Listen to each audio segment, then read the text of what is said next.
کہ ریاست کا انتظام جو ہے وہ اس وقت کن ہاتھوں میں ہے اور ہم کس جانب بڑھ رہے ہیں۔ اس کے لیے ضروری ہے کہ ہم الیکشن جو 2024 میں ہوا 8 فروری کا الیکشن، اس کو نظر کے سامنے رکھیں۔ دیکھیں یہ الیکشن پرانا کبھی بھی نہیں ہوگا، یہ بات کبھی بھی دھول میں نہیں اڑ جائے گی۔ اس دن جو ہوا وہ پاکستان کی تاریخ کا ایک اہم ترین واقعہ تھا۔ پاکستان کی عوام نے تمام تر جبر، تمام تر تشدد، خوف کے باوجود باہر نکل کر ایک عظیم ووٹ جو ہے وہ ڈالا۔ ایک ایسا ووٹ تھا جس کی شاید کسی کو بھی توقع نہیں تھی۔ لوگ سمجھتے تھے پی ٹی آئی کی شاید 12 سیٹیں آئیں گی، 14 آئیں گی۔ اس دن دیکھا آپ سب نے کہ 170 سیٹیں ہماری نیشنل اسمبلی میں آئیں۔ اور اس دن جو ہوا 8 اور 9 فروری کی رات، وہ ایک شرمناک واقعہ ہے۔ اس دن کے ہم سب گواہ ہیں، تمام عمر ہم گواہ رہیں گے کس طرح ہمارے رزلٹ کو، نتیجوں کو بدلا گیا، کس طرح فارم 45 کے ساتھ کھلواڑ کیا گیا، کس طرح کچھ طریقے اختیار کیے گئے۔ ان کی تفصیل آپ جانتے ہیں، میں تھوڑی سی یاد دہانی کرا دوں گا۔ لیکن سوال یہ ہے کہ کیا اس فریب کی قائم کر سکتے ہیں؟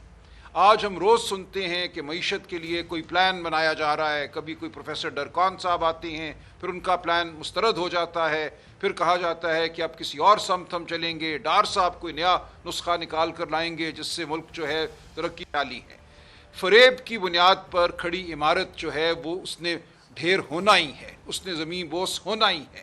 ایسا نہیں ہو سکتا کہ آپ پاکستان کے عوام کو دھتکاریں، پاکستان کے عوام کی جو آواز ہے اس کو سلب کریں، پاکستان کے عوام کو حقیر جانیں اور پھر یہ سمجھیں کہ پاکستان کی جو عوام ہے، پاکستان کے جو نوجوان ہیں، وہ جذبے کے ساتھ، لگن کے ساتھ آپ کے شامل کار ہوں گے۔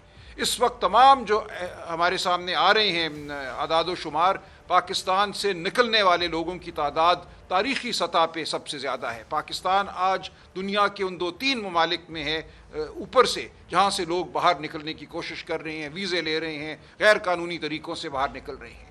تو آپ نے پوری ایک قوم کو دھتکارا ہے۔ قوم کو دھتکار کر آپ قوم کی فلاح نہیں کر سکتے، آپ ریاست کی فلاح نہیں کر سکتے۔ اس لیے ضروری ہے کہ ہم یہ تقاضا کرتے رہیں کہ جو فراڈ ہوا 8 اور 9 فروری کی رات، اس فراڈ کو بے نقاب کیا جائے۔ اس فراڈ میں جو کردار شامل تھے ان کرداروں کو سامنے لایا جائے، ان کو کیفر کردار تک پہنچایا جائے۔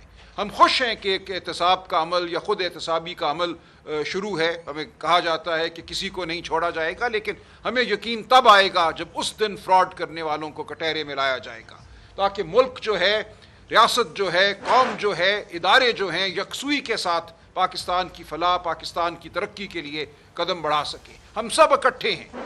پاکستان کی عوام اور پاکستان کے اداروں کے درمیان اگر کوئی خلیج پیدا کرتا ہے تو وہ انتہائی بڑا پاکستان کا دشمن ہے۔ اس وقت موقع ہے کہ ہم سب اکٹھے ہو کر چلیں۔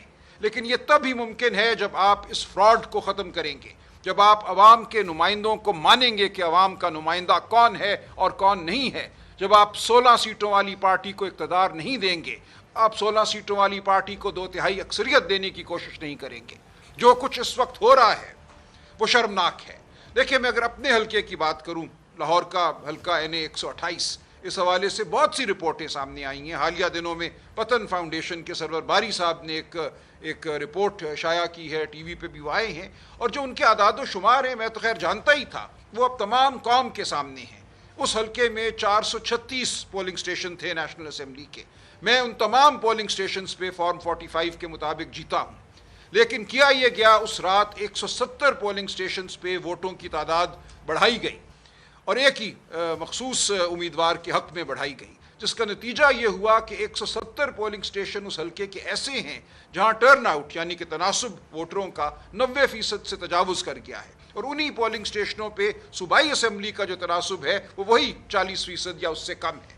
تو یہ ایک بیوقوفانہ حرکت تھی جو کی گئی کہ 170 پولنگ سٹیشنز پہ 90-95% ٹرن آؤٹ ہو جائے اور وہیں پہ 1 لاکھ ووٹ جو ہیں وہ اضافہ کر کے مجھے ہرانے کی کوشش کی گئی۔ مجھے پورا یقین ہے کہ ہم انصاف لیں گے۔ میں اپنے عوام کا جو اعتماد ہے اس کو برقرار رکھوں گا، کسی کو اس کو چرانے نہیں دوں گا۔ عوام کے ووٹ کے لیے ہم لڑتے رہیں گے۔ لیکن اس لڑائی میں اب ہم دیکھتے ہیں ہمارے سامنے جو ہمارے راستے میں رکاوٹ ہے وہ الیکشن ٹریبیونلز کے حوالے سے جو قوانین بدلے جا رہے ہیں وہ ہے۔ قانون یہ کہتا تھا جب ہم نے الیکشن لڑا کہ ہائی کورٹ کے حاضر سروس جج صاحبان جو ہیں وہ مقدمہ سنیں گے الیکشن کے حوالے سے۔ پہلے انہوں نے یہ کہا کہ حاضر سروس ججوں میں سے وہ جج سنیں گے جو الیکشن کمیشن چنے گا، چیف جسٹس کا کوئی رول نہیں ہوگا، اور چیف جسٹس کی دی گئی جو فہرست تھی اس کو صرف پنجاب میں رد کیا گیا، باقی تمام صوبوں میں جو چیف جسٹس صاحبان نے لسٹیں دیں ان کے مطابق الیکشن ٹرائیبیونل قائم ہوئے، وہ کام بھی آج دن تک کر رہے ہیں، لیکن پنجاب میں ان کو سب سے زیادہ خطرہ ہے۔ اور یاد رہے کہ اس وقت 73 قومی اسمبلی کے حلقوں کے حوالے سے پی ٹی آئی کے امیدواروں نے الیکشن پٹیشنیں دائر کی ہوئی ہیں، جس میں سے 40 پنجاب میں ہیں۔ اسی طرح صوبائی حلقوں کے حوالے سے پنجاب میں 43 پٹیشنیں چل رہی ہیں، یعنی کہ یہ تقریباً 85 حلقے ہیں، 85 سیٹیں ہیں جن کے مقدمات پی ٹی آئی کے امیدواروں کے صوبہ پنجاب میں چل رہے ہیں، اور ان کو پنجاب ہی سے سب سے زیادہ خطرہ ہے، کیونکہ وہاں اگر ہمیں حق اپنا ملتا ہے، وہاں اگر جھوٹ اور سچ میں کی تفریق جو ہے وہ واضح ہوتی ہے تو بڑے بڑے برج گریں گے۔ میرے ساتھ والا حلقہ میاں نواز شریف کا تھا، جہاں یاسمین راشد صاحبہ، ڈاکٹر یاسمین راشد بہت بڑی اکثریت سے جیتی۔ ہر ایک بچہ جانتا ہے کہ اس رات 3 بجے آر او صاحب کو جو اس حلقے کے تھے ان کو تبدیل کیا گیا، ان کو ہسپتال پہنچا دیا گیا، کیونکہ اس مرد حق نے بے ایمانی کرنے سے انکار کیا تھا۔ 3 بجے ایک نیا آر او مقرر ہوتا ہے اور وہ تمام جو نتیجہ تھا اس کو تلپٹ کرتا ہے۔ اسی طرح میرے حلقے میں ہوا، مجھے اٹھا کے گردن سے دبوچ کر باہر پھینکا گیا آر او کے دفتر سے۔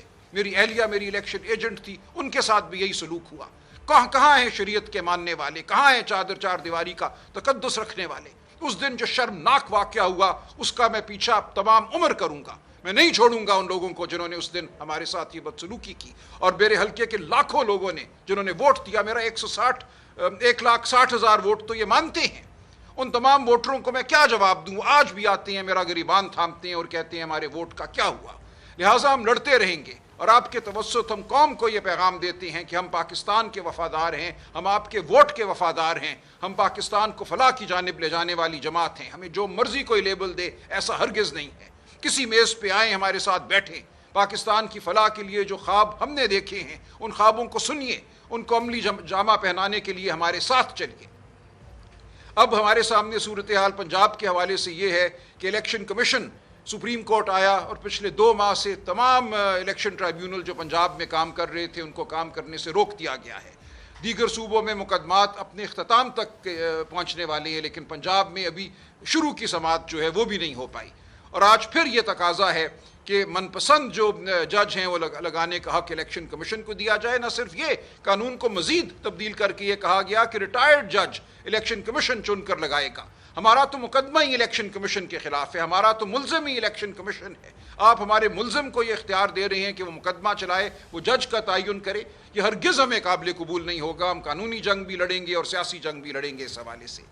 لہٰذا میری گزارش یہی ہے کہ عوام حوصلہ رکھے، اور آپ میڈیا کے ذریعے میں یہ پیغام دیتا ہوں پاکستان کی عوام کو کہ حق سچ کی خاطر ہم لڑتے رہیں گے، ہم ہرگز آپ کے ووٹ کو زائل نہیں ہونے دیں گے، اور جس نے آج زیادتی کی ہے وہ عبرت پکڑے ان لوگوں کے انجام سے جنہوں نے کل زیادتی کی تھی۔